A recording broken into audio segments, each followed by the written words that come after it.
91.5 Win Radio. Halo Halo kayo ube, mga marikoy-parikoy, mga kapitbahay kong pakialamero at pakialamera. Nandito na naman ang inyong kumaring dakilang pakialamera sa lahat. Ang kumari po ninyo, kumari po kita. Agoy kalami. Opo day, that's me. At your service, live na live nationwide, worldwide, and uniwide, handang dumamay sa ating kapitbahay na may pinagdaraanan sa buhay. Willing na willing. Makialam ang inyong kumare. Ito ang makialam. Makialam na sa ating comment section. Naka-up na ang ating storya sa ating FB page, 91.5 Win Radio Manila Facebook page. Mag-follow lang kayo at makikita nyo na ang ating istoryang papakialaman ngayong araw na ito. Ready na ba kayo, mga kapitbahay? Or natalak na naman ang person? Tumalak din kayo dyan sa ating comment section, ha? Hanash, talak, kuda. Welcome na welcome. Umatake kayo dyan. Habang kayo umaatake dyan, ako naman ang aatake ang bibig dito. Kung ready na kayo, abay, mas ready na ako. Tayo na at pakinggan at makialam sa problema at pinagdaraanan ni Leng. Makialam! Makialam! Agoy! Maring Maki Rena. Magandang umaga po. Leng na lang po ang itawag nyo sa akin kasi may nakakakilala po sa akin sa isa sa mga listeners nyo dito. Gusto ko po sanang ihingi ng payo ngayon itong pinagdadaanan ko tungkol sa kumpare ko. Agoy! Kumare. Itago nyo na lang po siya sa pangalang Olan. Maring Maki, matagal na kaming may samtingan ni paring Olan. Pero hindi lang talaga namin may sakatuparan at maseryoso kasi maraming marites dito sa may amin. Kaya hanggang chat-chat lang kami. May asawa at anak din kasi si pare, kaya ganun. Samantalang ako naman, hiwalay na sa asawa at hindi naman kami nagkaanak. Kaya mag-isa lang ako sa buhay ko ngayon.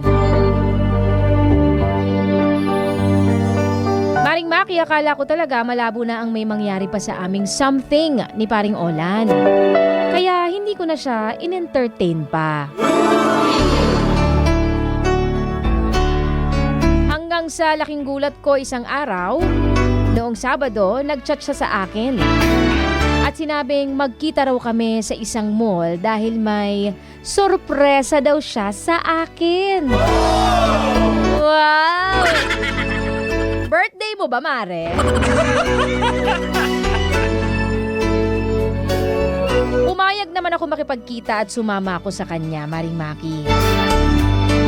Pagkatapos namin mag-mall, nag-check-in kami sa malapit.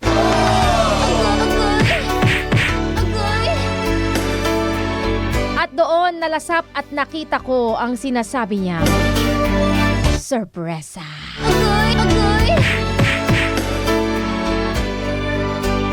Ang sabi niya pagkatapos ng gabing iyon, kami na raw, Maring Maki.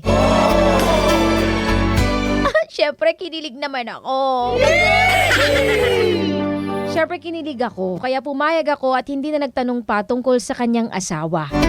Dahil lang sabi niya sa akin ay wag ko na raw yun isipin pa. Siya raw ang bahala. Sabi! Hanggang sa kinabukasan, nasurpresa na naman ako. Hindi dahil kay paring Olan, kundi nakatanggap ako ng message mula sa asawa niya. Deserve.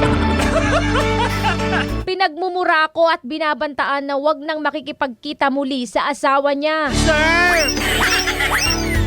Kabit daw ako. Sir!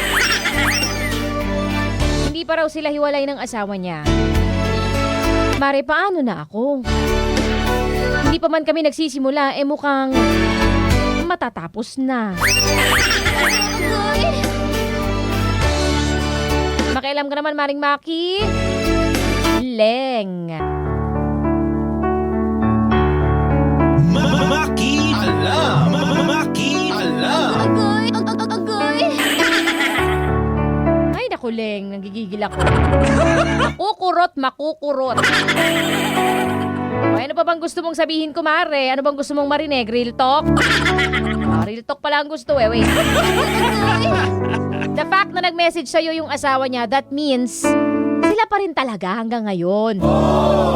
Ibig sabihin lang niyan, malinaw pa sa sikat ng araw, nagloloko si Olan.